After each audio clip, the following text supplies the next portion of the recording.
পরবর্তী আলোচিত পোস্টার বয় হতে যাচ্ছে উইলিয়াম এস্তেভাও। স্ট্যামফোর্ড ব্রিজে আজকের রাতটা কোনো সাধারণ ফুটবল ম্যাচ ছিল না, এটা ছিল এক উদ্ভাসিত নক্ষত্রের জন্ম মুহূর্ত। আলো ঝলমল স্টেডিয়ামের মাঝে যখন এস্তেভাও বল ছুঁয়ে প্রথম টাচ নিলেন, তখনই বোঝা যাচ্ছিল আজ কিছু অন্যরকম হতে যাচ্ছে। আর সত্যি তাই হলো, খেললেন, গোল করলেন, দলকে জেতালেন, আর কোটি ভক্তকে উপহার দিলেন মনে রাখার মতো এক জাদুকরী রাত। অতিরঞ্জিত মিডিয়া হাইপ নাই, প্রেস কনফারেন্সে প্রতিপক্ষকে হে করার মতো স্পিচ নাই, পত্রিকাগুলোর শিরোনামও থাকেন না তেমন। তারপরও মাঠের খেলা এবং পারফরমেন্সে প্রতিনিয়ত ফুটবল প্রেমীদের জানান দিচ্ছে নতুন কেউ আসতে যাচ্ছে বিশ্ব ফুটবলকে শাসন করতে এবং তাদের মনে জায়গা করে নিতে। চ্যাম্পিয়ন্স লিগের মঞ্চ সবসময় প্রতিভার পরীক্ষাগার, এখানে প্রতিটি মিনিট, প্রতিটি সিদ্ধান্ত, প্রতিটি টাচেরই আলাদা ওজন থাকে। আর সেই কঠিন পরীক্ষাতেই মাত্র 3টি ম্যাচে 3 গোল করে এস্তেভাও ঢুকে গেলেন ইতিহাসে।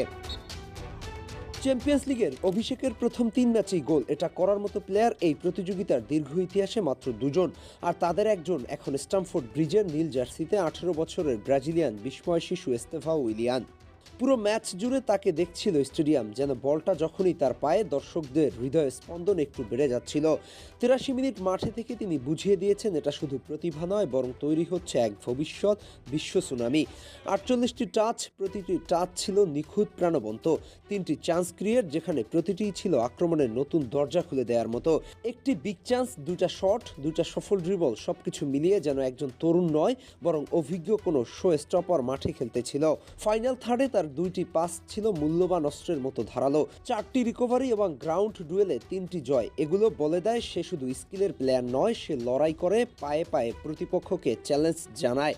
আর সবচেয়ে সেই গোল একটি নিখুঁত, সময় ঠিক করে নেয়া ক্লাসিক ফিনিশিং, যেটা শুধু গোল স্কোরারই বদলায়নি, বদলে দিয়েছে তার ক্যারিয়ারের গতিপথ।